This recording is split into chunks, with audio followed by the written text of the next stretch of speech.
Hi everyone, thanks for joining us today. My name is Ryan McDougall. I'm an infection prevention and control specialist and team lead here at Public Health Ontario. I'm excited to be celebrating 2025 National Infection Control Week with one of our partners, James Wong from Ontario Health at Home.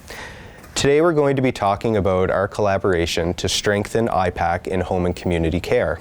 Welcome, James. Can you tell us a little bit about yourself? Thanks for chatting, Ryan. So I have over 15 years of IPAC experience through various sectors, including acute care, rehab, congregate care settings, and now most recently home and community care.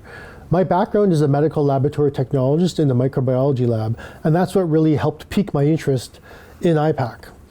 I've had my CIC certification since 2010 and also have a master's in infection control. There's actually a funny story with the home and community care sector. Back in 2013, where I used to work at a local hospital, I actually had the opportunity to partner and collaborate with the local Community Care Access Center, which is now Ontario Health at Home. And so I helped develop resources for their staff, including something that was called a quick pocket guide. And so ironically, that pocket guide was a tool that helped the home and community care staff when they're on the road with any IPAC questions. It'd be accessible through their phone or their laptop.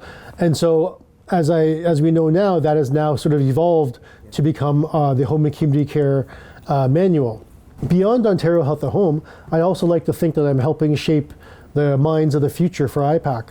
I'm also the program coordinator and a faculty member for the Centennial College's IPAC program. Can you tell us how you're celebrating IPAC Week this year?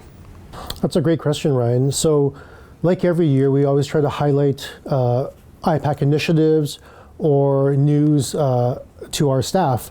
And so this year, we're partnering with our comms department to showcase the work that PHO has done, as well as any IPAC Canada news articles. Can you describe Ontario Health at Home's structure and how you support patients in home and community care? We're a provincial organization that coordinates in-home and community care to thousands of patients across the province. We assess patient care needs and deliver in-home and community-based support on a daily basis. We also provide access and referrals to community services and manage Ontario's long-term care placement program. What are some of the current or emerging challenges in home and community care?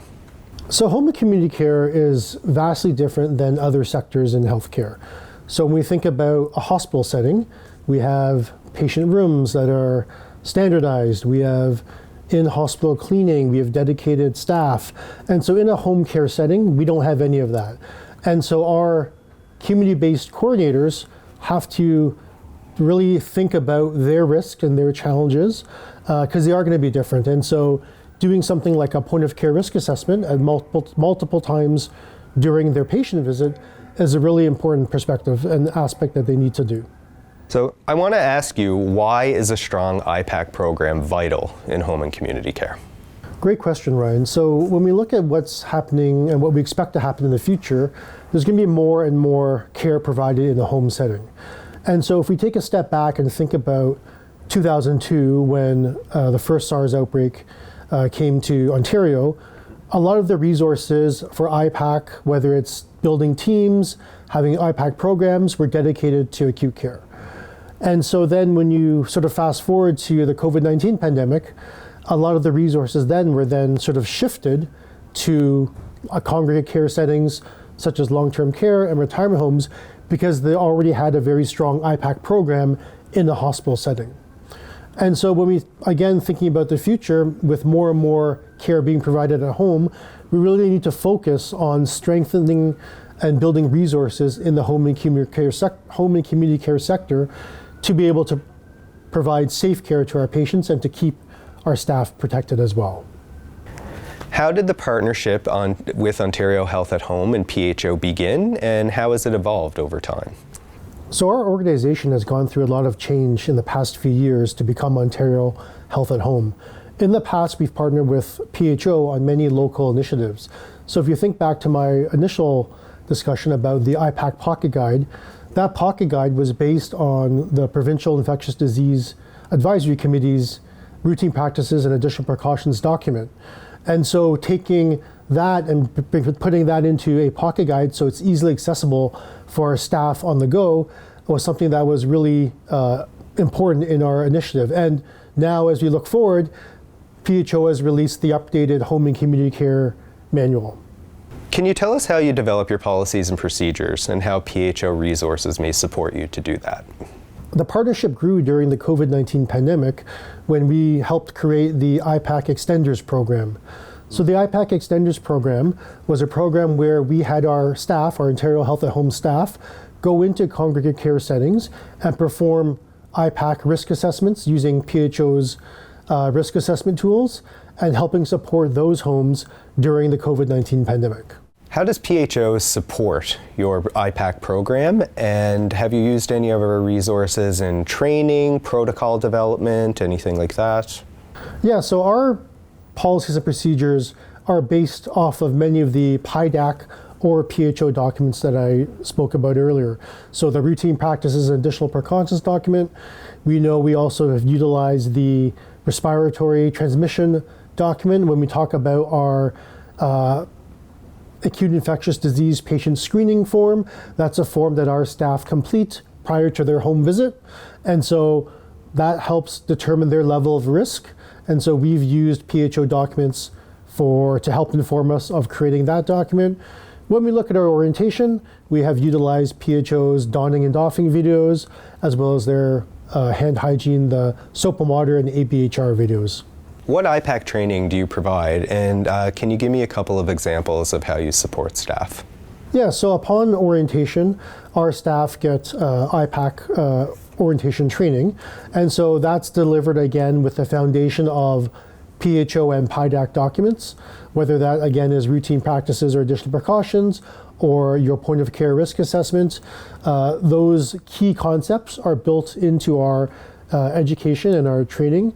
Our internal e-learning modules are also based on the IPAC or the PHO core competency modules, which have now been superseded by the IPAC for healthcare workers. And so we're actually looking at utilizing some of those aspects into our internal training, including the scenario-specific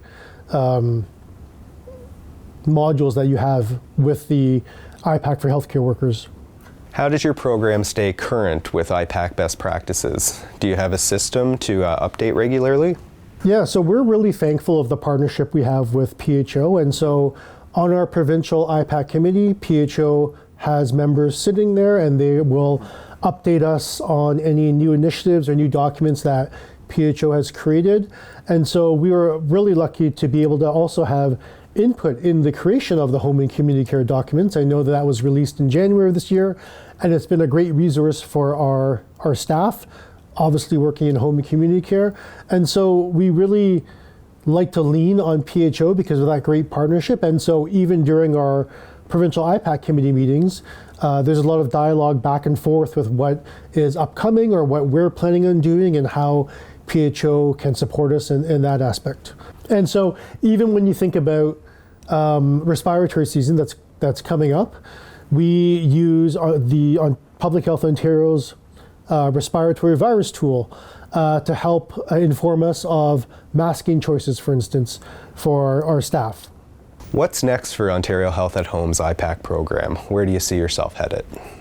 Yeah, so, when we look at what's going on with the home and community care sector, we recognize that, again, as I mentioned earlier, the resources aren't quite there yet or as robust as in other sectors. And so one of our focuses is trying to build a robust surveillance program. As you know, surveillance is a fundamental component of IPAC, and it's not something that we can just transplant other sectors' definitions into home and community care. And so an example could be that we have a patient who is ambulatory, who also has visits outside, who also goes sees their friends, takes public transportation. And so if they all of a sudden develop an influenza infection, is that hospital associated? Is that community associated? And so part of our goal in developing a robust surveillance program is that hopefully we'd have better line of sight and better clarity on whether or not, that particular example was an HAI or community associated. And so it's that kind of work that we're really looking forward to doing.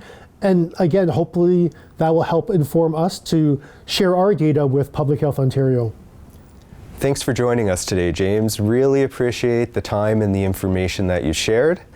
For more IPAC resources, please visit Public Health Ontario's website. Thanks and have a great day.